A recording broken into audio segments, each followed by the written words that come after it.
नमस्कार, आप देख रहे हैं IBC 24। मैं हूं आपके साथ राहुल सिन्हा। छत्तीसगढ़ के खबरों के इस बुलेटिन में आपका स्वागत है। महाराष्ट्र में एक बड़ा हादसा हो गया है और आज शाम रायगढ़ जिले के महाड़ में एक 5 मंजिला इमारत गिर गई। इमारत के मलबे में 200 लोगों के फंसे होने की आशंका जाहिर की जा रही है। घटना काजलपुर इलाके की बताई जा रही है। फिलहाल बचाव दल मौके पर पहुंच गया है और मलबे से लोगों को निकालने की कोशिश की जा रही है। जानकारी के मुताबिक रायगढ़ जिले के महाड़ शहर में तारिक गार्डन नाम की इस 5 मंजिला इमारत गिरने से तकरीबन 200 लोगों के मलबे में दबे होने की आशंका जाहिर की गई है। हालांकि माना जा रहा है कि इसमें दबे लोगों की संख्या और भी ज्यादा हो सकती है। फिलहाल मौके पर पर्याप्त टीम पहुंच चुकी है। घटना की गंभीरता को देखते हुए पुणे में NDRF की 3 टीम राहत और बचाव कार्य में जुटी हुई है।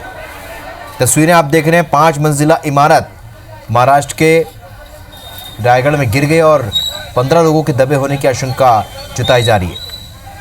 इमारत के मलबे में 200 लोगों के फंसे होने की आशंका है, जिनमें से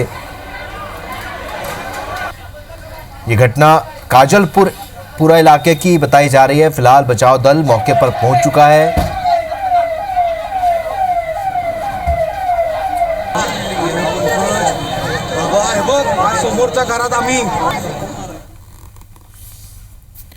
सोनिया गांधी ही अभी कांग्रेस की अंतरिम अध्यक्ष बनी रहेंगी। 7 घंटे बैठक के बावजूद CWC की बैठक में नए अध्यक्ष पर फैसला नहीं हो पाया। माना जा रहा था कि वर्किंग कमेटी की बैठक में नए अध्यक्ष पर फैसला हो जाएगा। सोनिया ने खुद बैठक में पद छोड़ने की इच्छा जाहिर की, पर फैसला यही हुआ कि सोनिया ही जिम्मा संभालती रहेंगी। हालांकि बैठक में यह फैसला जरूर किया गया कि पार्टी का नया अध्यक्ष 6 महीने के भीतर चुन लिया जाएगा। पार्टी की सबसे बड़ी संस्था CWC की जब बैठक शुरू हुई तो सोनिया गांधी ने अंतरिम अध्यक्ष का पद छोड़ने की पेशकश की। वहीं पूर्व अध्यक्ष राहुल गांधी ने सोनिया को भेजी गई नेताओं की चिट्ठी की टाइमिंग पर सवाल उठाए। राहुल का आरोप था कि पार्टी नेताओं ने यह सब भाजपा की मिलीभगत से किया। राहुल के इस बयान को बमुश्किल 20 से 25 मिनट नहीं बीते होंगे कि उनका विरोध शुरू हो गया। विरोध करने वालों में सबसे आगे थे गुलाम नबी आजाद और कपिल सिब्बल। बाद में कांग्रेस ने कहा कि राहुल ने भाजपा के साथ मिलीभगत जैसा या इससे मिलता जुलता एक शब्द भी नहीं बोला था। दरअसल करीब 15 दिन पहले पार्टी के 23 नेताओं ने सोनिया गांधी को चिट्ठी लिखकर कहा था कि भाजपा लगातार आगे बढ़ रही है। पिछले चुनाव में युवाओं ने डटकर नरेंद्र मोदी को वोट दिए। कांग्रेस में लीडरशिप फुल टाइम होनी चाहिए और उसका असर भी दिखना चाहिए।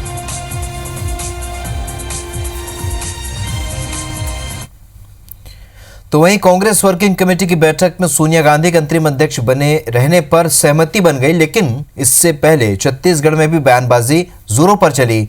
सीएम भूपेश बघेल और मोहन मरकाम ने कल चिट्ठी लिखकर राहुल गांधी को अध्यक्ष बनाने की मांग की थी। वहीं मंत्री सिंहदेव ने भी पत्र लिखकर सोनिया से पद पर बने रहने का आग्रह किया। कांग्रेस में नेतृत्व को लेकर छिड़े घमासान को लेकर बीजेपी चुटकियां लेती रही।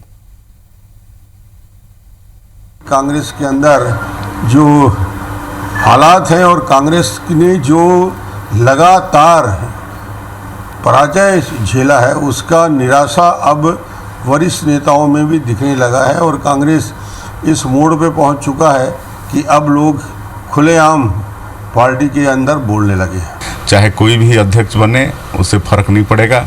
कांग्रेस पार्टी का अब दिन पूर गया है। अपनी प्रतिबद्धता ये लोग दिखा रहे हैं, अपने निष्ठा दिखा रहे हैं कि हम आपके साथ में हैं। राहुल गांधी जी जब कांग्रेस के अध्यक्ष थे, उस चुनाव में जो कांग्रेस पराजित हुए और न केवल कांग्रेस पराजित हुई उनके नेतृत्व में, बल्कि वो खुद भी पराजय का सामना उनको करना पड़ा। राष्ट्रीय अध्यक्ष गांधी नेहरू परिवार से बने, ये हमने मांग की है। देश के नवनिर्माण में, देश की आज़ादी में गांधी नेहरू परिवार ने कुर्बानियाँ दी है।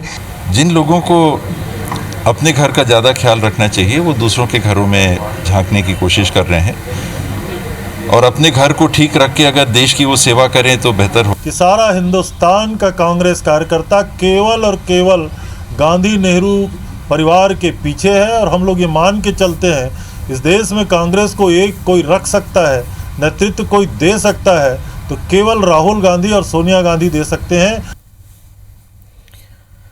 तो कल से छत्तीसगढ़ विधानसभा का 4 दिनी मानसून सत्र शुरू होने जा रहा है और कोरोना काल में कोरोना गाइडलाइन के मुताबिक होने वाले इस सत्र के दौरान सदन के भीतर और बाहर का नजारा कुछ अलग होगा। सदन के भीतर 2 कुर्सियों के बीच कांच की दीवार होगी। प्रोटोकॉल के साथ विधायकों के सदन में प्रवेश से पहले पूरी जांच होगी। शारीरिक तापमान और ऑक्सीमीटर से जांच के साथ ही सैनिटाइज करना और मास्क लगाना जरूरी होगा। ये छत्तीसगढ़ विधानसभा अध्यक्ष डॉक्टर चरणदास महंत हैं, जो विधानसभा के मानसून सत्र शुरू होने से पहले तैयारियों का जायजा लेने विधानसभा पहुंचे हैं। उनके साथ संसदीय कार्य मंत्री रविंद्र चौबे भी थे। दरअसल 25 अगस्त से शुरू होने वाले 4 दिवसीय मानसून सत्र को कोरोना गाइडलाइन के मुताबिक होना है। सदन के अंदर ग्लास पार्टीशन किए गए हैं। हालांकि सत्र में शामिल होने वाले विधायकों और विधानसभा कर्मचारियों ने कोरोना टेस्ट कराने से इनकार कर दिया है। वहीं सुरक्षा में तैनात पुलिस अफसरों का कोरोना टेस्ट हुआ है। जिनका टेस्ट कराया गया है उनको भी अलग रख दिया गया है और उसके बाद विधानसभा सत्र के जब शुरू होगा तब उनको प्रयास किया जाएगा कि उनको विधानसभा परिसर के अंदर में ही हम आइसोलेशन में रखें, ताकि वो वहीं पे ड्यूटी करके वहीं पे रखें। विधानसभा सत्र में जाने वाले विधायकों के कोरोना टेस्ट कराए जाने की बात विपक्ष ने की। साथ ही सत्र शुरू होने से पहले भाजपा विधायक दल की बैठक विधानसभा परिसर में ही होगी, जिसमें हर विधायक को अलग अलग मुद्दे देकर ये बताया जाएगा कि इन्हें किस माध्यम से उठाया जाए। बीजेपी ने जनहित के मुद्दों को देखते हुए सत्र को काफी छोटा बताया। जिस प्रकार कोरोना के मुद्दे को लेकर छत्तीसगढ़ में आम आदमी परेशान है, किसान परेशान है, समय कम है मगर कोशिश करेंगे छत्तीसगढ़ के जनहित के ज़्यादा से ज़्यादा मुद्दा उठाएं। विषय जितना है, समय बहुत कम है और ऐसे में केवल ये हो गया कि दिखावे के लिए विधानसभा बुलाई गई है। इधर सरकार भी विपक्ष के हर मुद्दे पर जवाब देने के लिए तैयार है। सरकार और कांग्रेस का कहना है कोरोना संकट को देखते हुए मानसून सत्र भले ही छोटा है, लेकिन इस दौरान कई जरूरी विधेयक सदन में पेश किए जाएंगे। अनुपूरक कुछ हमारे जो आए हैं उनको पारित करना भी जरूरी है और कानून बनाने के लिए लगभग 12 विधेयक विधानसभा को प्रेषित किए गए हैं, उसका पारण भी आवश्यक है। इसलिए ये जो 4 दिन का हमारा विधानसभा सत्र है कल से आहूत होगा। छत्तीसगढ़ में माननीय भूपेश बघेल जी के नेतृत्व में कांग्रेस सरकार अपनी तैयारियों के साथ छत्तीसगढ़ विधानसभा में अपनी बात रखेगी। विपक्ष प्रोपोगंडा फैलाना चाहती है, झूठ और प्रेम के सहारे राजनीति करना चाहती है, मगर उनके मंसूबे कभी पूरे नहीं होंगे। विधानसभा के मानसून सत्र के लिए 304 तारांकित और 295 अतारांकित प्रश्न लगाए जा चुके हैं। भाजपा की तैयारियों को देखकर लगता है कि 4 दिनों का मानसून सत्र काफी हंगामेदार होगा। Bureau report, IBC 24। चलिए इस वक्त आपको छत्तीसगढ़ का कोरोना अपडेट बता देते हैं। तो छत्तीसगढ़ में आज 755 कोरोना मरीज मिले हैं। रायपुर जिले में 207 नए मरीज मिले हैं। रायगढ़ जिले में आज 125 संक्रमित मिले हैं। तो छत्तीसगढ़ में एक्टिव मरीजों की संख्या अब 8,105 हो चुकी है और अब तक 21,732 संक्रमित यहां पाए गए हैं। छत्तीसगढ़ में आज 493 मरीज डिस्चार्ज भी हुए हैं और अब तक 13,424 मरीज स्वस्थ हो चुके हैं। तो आज 6 संक्रमित की मौत भी हुई है। तो अब तक 203 लोगों की मौत छत्तीसगढ़ में हो चुकी है। स्टार जैन हमारे सहयोगी फोन लाइन पर मौजूद है। स्टार, जिस तरीके से मरीजों की संख्या बढ़ रही है और स्वास्थ्य मंत्री का भी ये बयान है कि आने वाले 1-2 सप्ताह में ये स्थिति बनी रह सकती है, ऐसे में क्या माना जाए, क्या उसके बाद कोरोना मरीजों की संख्या में कमी आएगी? देखिए, लगातार संख्या बढ़ते जा रही है कोरोना की। आज भी देखा जाए तो 700 से ज्यादा केस पूरे छत्तीसगढ़ में सामने आए हैं और जहां पॉजिटिव केसेस की संख्या बढ़ रही है उसके साथ ही मौत के आंकड़े भी बढ़ रहे हैं। 200 का आंकड़ा क्रॉस कर गया मौत का छत्तीसगढ़ में। कोरोना से मिलाकर अब तक 203 मौतें हो चुकी है। आज कुल 6 मौत हुई है। यदि ओवरऑल फिगर पे देखा जाए तो 21,700 करीब टोटल संक्रमित पाए गए हैं, जिसमें 8,100 के करीब एक्टिव केसेस है, मतलब 33% से ज्यादा एक्टिव केस हो चुका है। ये बड़ी चिंता का विषय है और जिस प्रकार से संक्रमण फैल रहा है उसके साथ साथ मरीजों मौत की संख्या भी बढ़ रही है, मौत का आंकड़ा भी बढ़ रहा है। आज भी 6 मौतें हुई हैं और कुल मिलाकर 200 से ज्यादा ये केस हो गए हैं। तो एक प्रकार से गंभीर मामला ये पूरे प्रदेश में देखा जा रहा है। बिल्कुल स्टार, एक बहुत सामान्य सी बात जानना चाहेंगे कि क्या इन मरने वालों में क्या एक विशेष आयु वर्ग या बीमार वर्ग के लोग हैं या युवा भी हैं? देखिए, ये अभी तक जो देखने को स्थिति मिली थी, जो जिन लोगों की मौत हो रही है उसमें सर्वाधिक केसेस जो है वो सीनियर सिटीजन की है, जिनको दूसरी बीमारियां भी थी, लेकिन युवाओं की इसमें अभी तक मौत ज्यादा नहीं हुई है। तो ज्यादा चिंता का विषय होने के लिए है कि जिनकी एज ज्यादा है और उन पर ज्यादा सरकार को चिंता करने की आवश्यकता महसूस की जा रही है। बिल्कुल बिल्कुल स्टार, इस जानकारी के लिए आपका बहुत बहुत शुक्रिया।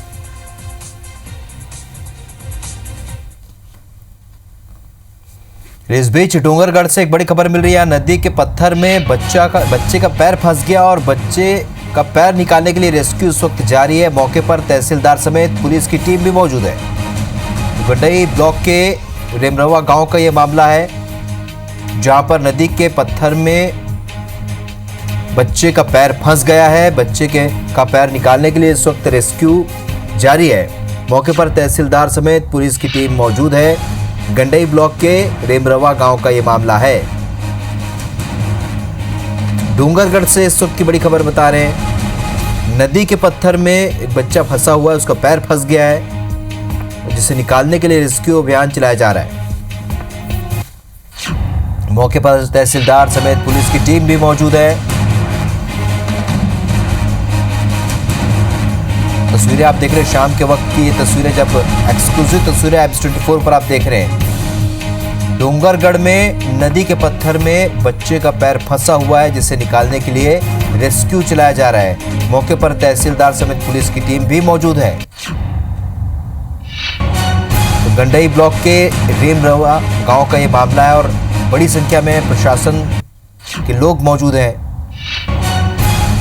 तहसीलदार मौजूद हैं और बच्चे को निकालने की कोशिश की जा रही है। उसका पैर जो फंसा हुआ है उसे निकालने की कोशिश लगातार जारी है।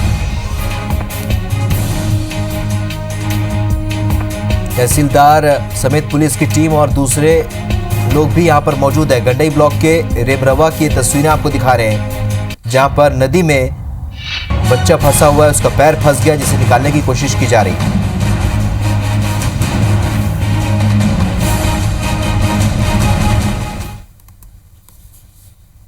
बीजेपी नेता सच्चिदानंद उपासने और पूर्व विधायक श्रीचंद सुंदरानी के बीच चल रहे विवाद को राष्ट्रीय सह संगठन महामंत्री सौदान सिंह ने दखल देकर शांत करा दिया है। सूत्रों की माने तो सौदान सिंह ने दोनों नेताओं को संयम रखने की हिदायत दी है।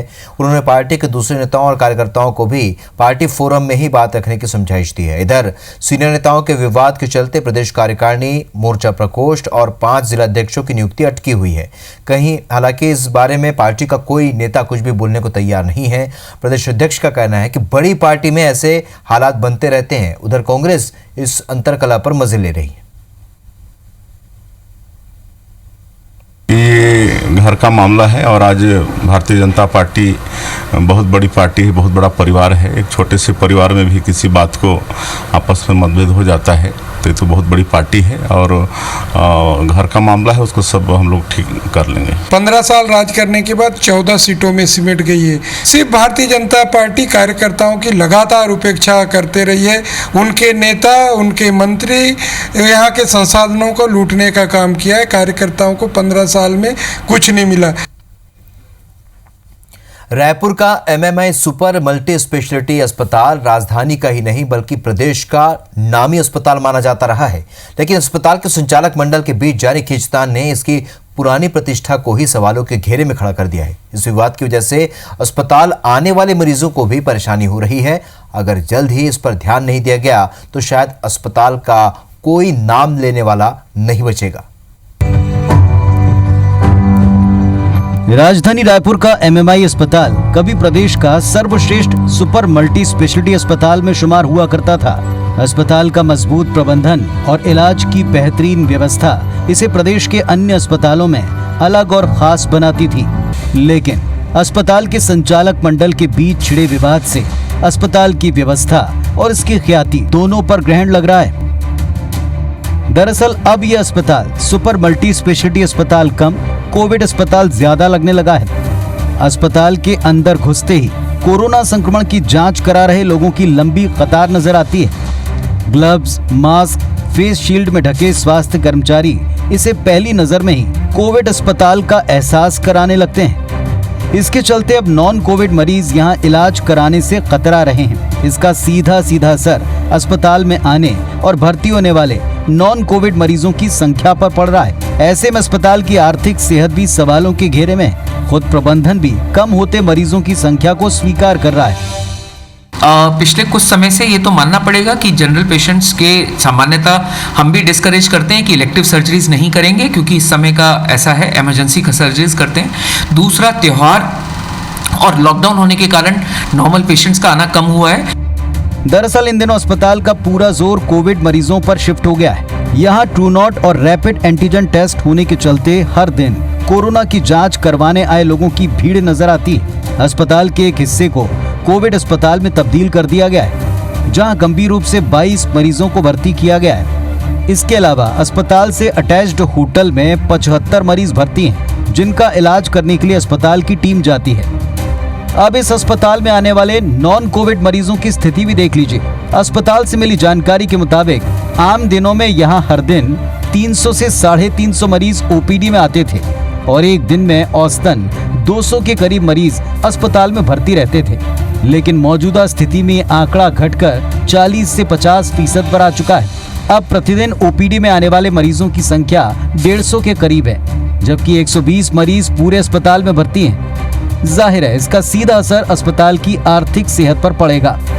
अगर हम उस दृष्टि से लें तो अभी मेरे पास करीबन 20 से 22 ही पेशेंट्स अंदर हैं, जो कि एक सेपरेट ब्लॉक में है। पे थोड़ा तो फर्क पड़ा है, सामान्यतः फर्क पड़ा है। लोगों की ये साइकोलॉजी है कि बाहर ज़्यादा ना जाया जाए, अननेसेसरी। हम भी डिस्करेज करते हैं, हम भी वीडियो कॉन्फ्रेंसिंग और ओपीडी के लिए करते हैं। मैं कहूँगा कि फ़र्क तो निश्चित तौर पर उस पर आया है। अस्पताल के संचालक मंडल के बीच जारी विवाद और स्वयंभू कार्यकारिणी के फैसलों के चलते अस्पताल के डॉक्टर्स पर भी खासा असर पड़ा है। बताया जा रहा है कि अस्पताल के डॉक्टर 2 गुटों में बंट गए हैं और इसका असर मरीजों के इलाज पर पड़ने की आशंका है। इसके अलावा यहाँ पर संचालित नर्सिंग कॉलेज को लेकर भी कई सवाल उठ खड़े हुए हैं। कॉलेज के बाहर काउंटर पर बाउंसर किस्म के 2 युवक हमेशा तैनात रहते हैं। वहीं लोग अस्पताल परिसर में ऐसे ही तफरी करते नजर आते हैं। डर है इन सब के चलते कभी कोई अशोभनीय घटना ना हो। इन तमाम परिस्थितियों को देखते हुए अब उम्मीद शासन प्रशासन से ही है कि वो जल्द से जल्द इस ओर ध्यान दें, वरना एक बेहतरीन और सुविख्यात अस्पताल का कोई नाम लेने वाला भी नहीं बचेगा। Bureau report, IBC 24। छत्तीसगढ़ की खबरों में फिलहाल इतना, लेकिन ताज़ा अपडेट के लिए आप बने रहिए IBC 24 के साथ। नमस्कार।